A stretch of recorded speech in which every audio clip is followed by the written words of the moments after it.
നമ്മൾ ജീവിക്കുന്നത് സത്യത്തേക്കാൾ വേഗത്തിൽ അർദ്ധസത്യങ്ങളും നിർമ്മിത പ്രതിച്ഛായകളും സഞ്ചരിക്കുന്ന ഒരു കാലഘട്ടത്തിലാണ്. ഒരു വ്യക്തിയെയോ പ്രസ്ഥാനത്തെയോ അല്ലെങ്കിൽ സ്ഥാപനത്തെയോ വാനോളം പുകഴ്ത്താനും ജനങ്ങളുടെ മനസ്സിൽ അവരെക്കുറിച്ച് ഒരു പ്രത്യേക ധാരണ ഉറപ്പിക്കാനും ഉപയോഗിക്കുന്ന തന്ത്രങ്ങളെ നമ്മൾ ലളിതമായി തള്ള് എന്ന് വിളിക്കാറുണ്ട്. എന്നാൽ ഈ തള്ളുകൾക്ക് പിന്നിൽ പ്രവർത്തിക്കുന്നത് ലോകത്തിലെ തന്നെ ഏറ്റവും ബുദ്ധിപരമായ വിപണന തന്ത്രങ്ങളും മനഃശാസ്ത്രവുമാണെന്ന് നമ്മളിൽ എത്ര പേർ ചിന്തിക്കാറുണ്ട്? PR അഥവാ പബ്ലിക് റിലേഷൻസ് എന്നത് ഇന്ന് പഴയതുപോലെ പത്രക്കുറിപ്പുകളിൽ ഒതുങ്ങുന്ന ഒരു ഏർപ്പാടല്ല. മറിച്ച് അത് ജനങ്ങളുടെ ചിന്തകളെയും വികാരങ്ങളെയും എന്തിന് വോട്ടിംഗ് തീരുമാനങ്ങളെപ്പോലും സ്വാധീനിക്കുന്ന അദൃശ്യമായ ഒരു ശക്തിയായി മാറിക്കഴിഞ്ഞു. സോഷ്യൽ മീഡിയയുടെ കടന്നുകയറ്റത്തോടെ ഓരോ ഉപയോക്താവും അറിയാതെ തന്നെ ഇത്തരം PR ഏജൻസികളുടെ പ്രചാരകരായി മാറുന്ന വിചിത്രമായ കാഴ്ചയാണ് നാം കാണുന്നത്.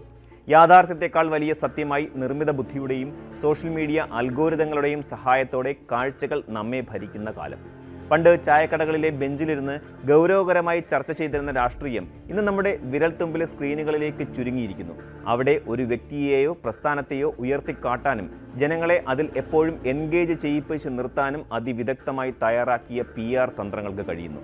മലയാളികളുടെ ഭാഷയിൽ പറഞ്ഞാൽ വെറുമൊരു തള്ള് എന്ന് ലഘൂകരിക്കാമെങ്കിലും ഇതിന് പിന്നിൽ പ്രവർത്തിക്കുന്നത് വലിയൊരു മനഃശാസ്ത്രവും സാങ്കേതിക വിദ്യയുമാണ്. പലപ്പോഴും നമ്മൾ അറിയാതെ തന്നെ ഈ PR പ്രചാരണങ്ങളുടെ ഭാഗമാവുകയും അവരുടെ വാഹകരായി മാറുകയും ചെയ്യുന്നു എന്നതാണ് ഇതിൻ്റെ ഏറ്റവും വലിയ വിജയം. നമ്മൾ കാണുന്നതും കേൾക്കുന്നതും മാത്രമല്ല, നമ്മൾ ചിന്തിക്കുന്നത് പോലും ഇത്തരം ഏജൻസികൾ തീരുമാനിക്കുന്ന തലത്തിലേക്ക് കാര്യങ്ങൾ എത്തിയിരിക്കുന്നു. അടുത്തിടെ കേരളം ഏറ്റവും കൂടുതൽ ചർച്ച ചെയ്തത് മുഖ്യമന്ത്രി പിണറായി വിജയൻ കയ്യിൽ കരുതിയ ഒരു ചായക്കപ്പിനെ കുറിച്ചായിരുന്നു. ഒറ്റനോട്ടത്തിൽ അതൊരു സാധാരണ സംഭവമായി തോന്നാം. എന്നാൽ ആ കപ്പിൽ എഴുതിയിരുന്ന love you to moon and back എന്ന വാചകം സോഷ്യൽ മീഡിയയിൽ സൃഷ്ടിച്ച തരംഗം ചെറുതൊന്നുമല്ല. MLAക്കെതിരെ പരാതി നൽകിയ അതിജീവിതയ്ക്ക് ഐക്യദാർഢ്യം പ്രഖ്യാപിച്ചുകൊണ്ടുള്ള മുഖ്യമന്ത്രിയുടെ നിശബ്ദമായ സന്ദേശമാണോ ഇതെന്ന തരത്തിലുള്ള ചർച്ചകൾ നിമിഷ നേരം കൊണ്ട് ഇന്റർനെറ്റിൽ പടർന്നുപിടിച്ചു. ഈ ഒരൊറ്റ ചിത്രത്തിലൂടെ വാക്കുകൾ കൊണ്ട് പറയാതെ തന്നെ വലിയൊരു രാഷ്ട്രീയ പ്രസ്താവന നടത്താൻ അല്ലെങ്കിൽ അങ്ങനെ വ്യാഖ്യാനിക്കപ്പെടാൻ PR ടീമിന് സാധിച്ചു. ഇവിടെയാണ് PR തന്ത്രങ്ങളുടെ വിജയം. ജനങ്ങളെ കൊണ്ട് തന്നെ കാര്യങ്ങൾ ചർച്ച ചെയ്യിപ്പിക്കുക, അവരെ കൊണ്ട് തന്നെ വ്യാഖ്യാനങ്ങൾ ഉണ്ടാക്കിപ്പിക്കുക. മുഖ്യമന്ത്രി ആ കപ്പ് യാദൃച്ഛികമായി എടുത്തതാണെങ്കിൽ പോലും അത് വൈറലായതോടെ കൃത്യമായ ഒരു രാഷ്ട്രീയ നേട്ടം അവിടെ ഉണ്ടായിക്കഴിഞ്ഞു. ഗൗരവക്കാരനായ ഭരണാധികാരിയിൽ നിന്ന് സൂക്ഷ്മമായി ആശയവിനിമയം നടത്തുന്ന സമകാലിക വിഷയങ്ങളിൽ ഇടപെടുന്ന ഒരാളെന്ന പ്രതിച്ഛായ സൃഷ്ടിക്കാൻ ഇത്തരം വിഷ്വൽ സിംബലുകൾ സഹായിക്കുന്നു. രാഷ്ട്രീയമായി വിയോജിപ്പുള്ളവർ പോലും ആ കപ്പിൻ്റെ ചിത്രം ട്രോളായും സ്റ്റാറ്റസായും പങ്കുവച്ചു.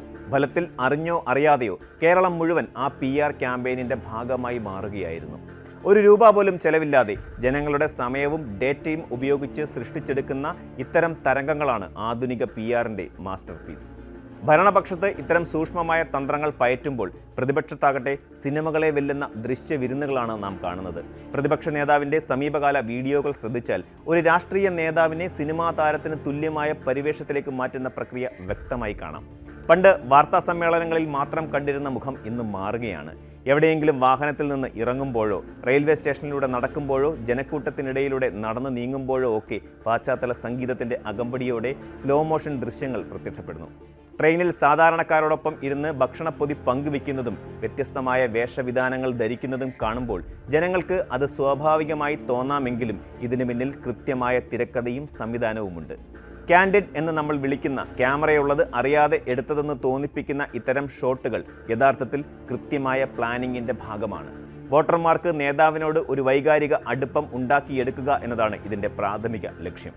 പണ്ട് പ്രസംഗവേദികളിൽ മാത്രം കണ്ടിരുന്ന നേതാവിനെ തങ്ങളുടെ ഇടയിലൂടെ ഒരാളായി, എന്നാൽ ഒരൽപ്പം ഹീറോയിസമുള്ള ഒരാളായി അവതരിപ്പിക്കുകയാണ് ഇവിടെ.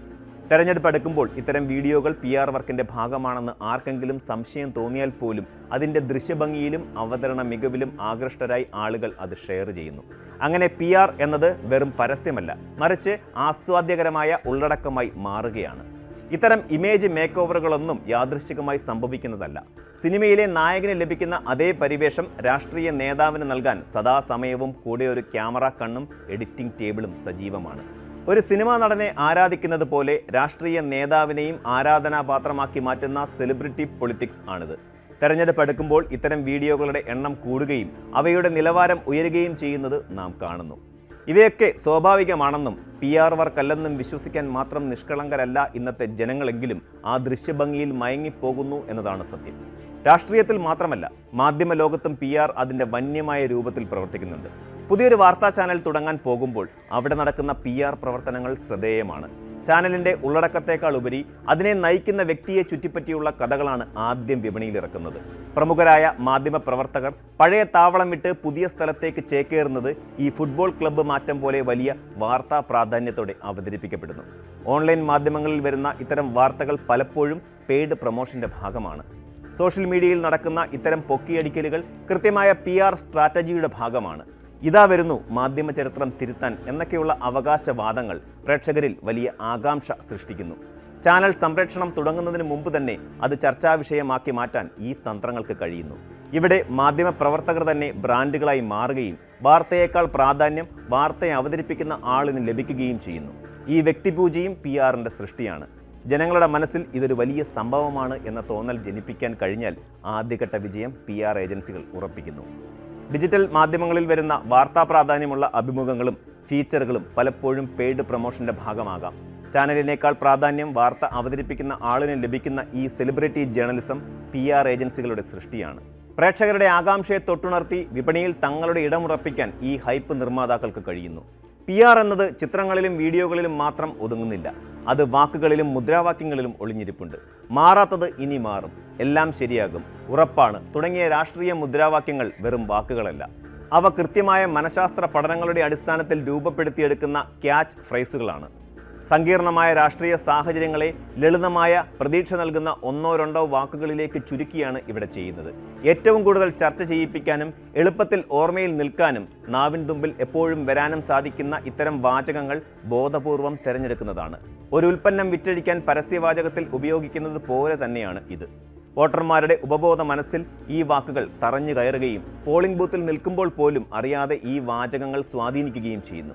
ഒരു വലിയ പ്രകടന പത്രികയേക്കാൾ ഇമ്പാക്റ്റ് ഉണ്ടാക്കാൻ ഇത്തരം ചെറിയ PR വാചകങ്ങൾക്ക് സാധിക്കും എന്നതാണ് സത്യം.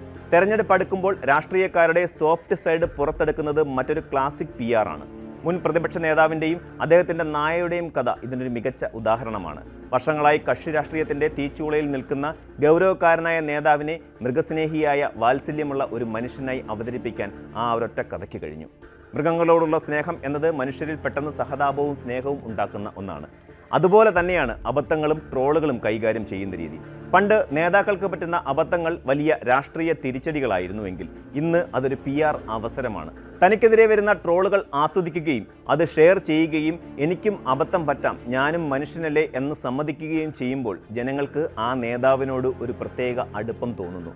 അയ്യോ, ഇത്ര നല്ല മനുഷ്യനെയാണല്ലോ നമ്മൾ ട്രോളിയത് എന്ന സഹതാപം എതിരാളികളുടെ ആയുധങ്ങളുടെ മൂർച്ച കുറയ്ക്കുകയും ചെയ്യുന്നു.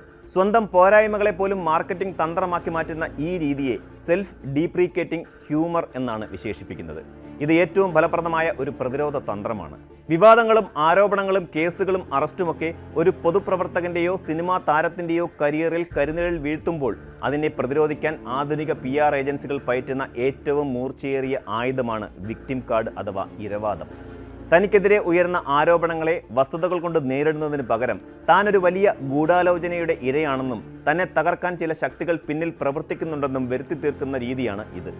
അടുത്തിടെ കേരളത്തിലെ ഒരു പ്രമുഖ നടനും MLA-ക്കുമെതിരെ ഉയർന്ന ആരോപണങ്ങളിൽ നാം കണ്ടത് കൃത്യമായി ഇതേ PR തന്ത്രമാണ്.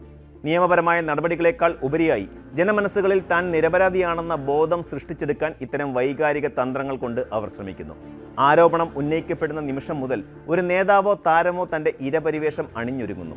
സോഷ്യൽ മീഡിയയിൽ പങ്കുവയ്ക്കുന്ന വൈകാരികമായ വീഡിയോകൾ, കുടുംബത്തോടൊപ്പമുള്ള ചിത്രങ്ങൾ, താൻ നേരിടുന്ന മാനസിക വിഷമങ്ങളെക്കുറിച്ചിട്ടുള്ള കുറിപ്പുകൾ എന്നിവ ഇതിൻ്റെ ഭാഗമാണ്. എന്നെ വേട്ടയാടുകയാണ്, എൻ്റെ കുടുംബത്തെ സമാധാനമായി ജീവിക്കാൻ അനുവദിക്കുന്നില്ല തുടങ്ങിയ പ്രസ്താവനകൾ ജനങ്ങളിൽ സഹതാപം ഉളവാക്കാൻ ലക്ഷ്യമിട്ടിട്ടുള്ളതാണ്. ഇവിടെ വസ്തുതകൾ വികാരങ്ങൾക്ക് വഴിമാറുന്നു. ആരോപണം ശരിയാണോ തെറ്റാണോ എന്ന ചർച്ച മാറ്റി നിർത്തി ആരോപണ വിധേയൻ അനുഭവിക്കുന്ന വേദനയിലേക്ക് ജനശ്രദ്ധ തിരിച്ചുവിടുന്നതിൽ PR ഏജൻസികൾ വിജയിക്കുന്നു. ഇരവാദം ഫലപ്രദമായി നടപ്പിലാക്കാൻ സോഷ്യൽ മീഡിയയിലെ ആരാധക കൂട്ടങ്ങൾ വലിയ പങ്കുവഹിക്കുകയും ചെയ്യുന്നുണ്ട്. ഒരു വ്യക്തിക്കെതിരെ ആരോപണം വരുമ്പോൾ സ്വാഭാവികമായും ഉണ്ടാകുന്ന ജനരോഷത്തെ പ്രതിരോധിക്കാൻ സജ്ജമായ സൈബർ സൈന്യത്തെ ഇത്തരം PR ഏജൻസികൾ സജ്ജരാക്കി വെച്ചിട്ടുണ്ടാകും. ഞങ്ങളുടെ നേതാവിനെ അല്ലെങ്കിൽ ഞങ്ങളുടെ താരത്തെ ഞങ്ങൾക്ക് വിശ്വാസമാണ്, ഇതൊരു രാഷ്ട്രീയ ഗൂഢാലോചനയാണ് എന്നിങ്ങനെയുള്ള ന്യായീകരണങ്ങൾ കമൻറ്റ് ബോക്സുകളിൽ അങ്ങനെ നിറയുന്നു. പലപ്പോഴും ഇത്തരക്കാർ വസ്തുതകളെ വളച്ചൊടിക്കാനും ആരോപണം ഉന്നയിക്കുന്നവരുടെ സ്വഭാവഹത്യ നടത്താനും മടിക്കില്ല. ഒരു തെറ്റ് 10 തവണ ന്യായീകരിക്കപ്പെടുമ്പോൾ അത് സത്യമായി തോന്നുന്ന ഗീബൽസിയൻ തന്ത്രമാണ് ഇവിടെ അരങ്ങേറുന്നത്. PR എന്നത് ഇന്ന് പ്രതിച്ഛായ വർദ്ധിപ്പിക്കാൻ മാത്രമല്ല, വീണുകിടക്കുന്ന പ്രതിച്ഛായയെ താങ്ങി നിർത്താനും സത്യത്തെ മൂടിവെക്കാനുമുള്ള മറയായി മാറിക്കഴിഞ്ഞു. ചുരുക്കത്തിൽ, നമ്മൾ ഇന്ന് കാണുന്ന ഓരോ പൊതുചിത്രത്തിന് പിന്നിലും കേൾക്കുന്ന ഓരോ വാർത്തയ്ക്ക് പിന്നിലും കൃത്യമായ തിരക്കഥയും ആസൂത്രണവുമുണ്ട്. കപ്പിലെ വാചകം മുതൽ നടപ്പിലെ താളം വരെ എല്ലാം ഒരു ബ്രാൻഡിങ്ങിൻ്റെ ഭാഗമാണ്. PR എന്നത് ജനാധിപത്യത്തിൽ തെറ്റായ ഒരു കാര്യമേയല്ല, ആശയവിനിമയത്തിൻ്റെ ആധുനിക രൂപമാണിത്. എന്നാൽ ഒരു സാധാരണക്കാരന് അത് വെറും തള്ളാണോ അതോ യാഥാർത്ഥ്യമാണോ എന്ന് തിരിച്ചറിയാനാകാതിരിക്കുന്നതാണ് അപകടം. ഈ മായാജാലങ്ങൾക്കിടയിൽ സ്വന്തം യുക്തിയും വിവേചന ബുദ്ധിയും പണയം വയ്ക്കാതിരിക്കുക എന്നത് ആധുനിക കാലത്ത് ഓരോ പൗരനും ചെയ്യേണ്ട വലിയ രാഷ്ട്രീയ പ്രവർത്തനമാണ്. തള്ള് എന്ന് നമ്മൾ തമാശയായി വിളിക്കുമ്പോഴും ആ തള്ളലിൽ നമ്മുടെ യുക്തിബോധം ഒലിച്ചു പോകാതെ സൂക്ഷിക്കേണ്ടത് കാലഘട്ടത്തിൻ്റെ ആവശ്യമാണ്.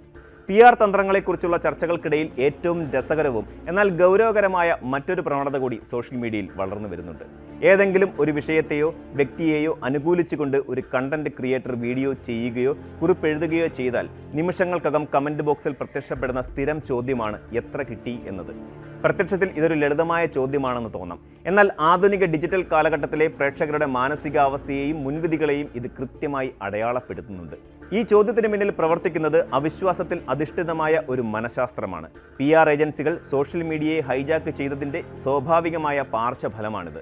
പെയ്ഡ് പ്രൊമോഷനുകളും സ്പോൺസേഡ് കണ്ടന്റുകളും തിരിച്ചറിയാൻ കഴിയാത്ത വിധം സാധാരണ പോസ്റ്റുകളിൽ ഇടകലർന്നപ്പോൾ പ്രേക്ഷകർക്ക് ആരെ വിശ്വസിക്കണം എന്നറിയാത്ത അവസ്ഥയുണ്ടായി.